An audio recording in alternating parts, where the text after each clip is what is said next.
বন্ধুর সফলতায় কিভাবে খুশি হতে হয়, কিভাবে উৎসাহ যোগাতে হয়, এ সমাজের মানুষ তা জানে না।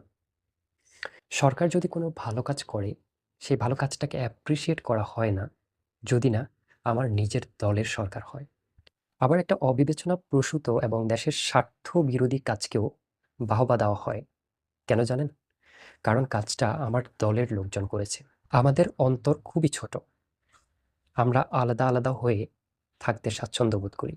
চাচা, জ্যাঠা, ফুফু সবাই একসাথে বসে এক পাতিলে খাওয়ার যে অনাবিল আনন্দ, সেটা আমরা জানি না। কথাগুলো আমার নয়। কথাগুলো বলেছিলেন মোগল সাম্রাজ্যের প্রতিষ্ঠাতা সম্রাট জহিরুদ্দিন মোহাম্মদ বাবর। তার বিখ্যাত বই বাবরনামা, এই গ্রন্থে তিনি ভারতবর্ষের মানুষের অন্তর যে ছোট, সেই কথাটুকু তুলে ধরেছেন এবং তিনি মৃত্যুর পরে ভারতবর্ষে থাকতে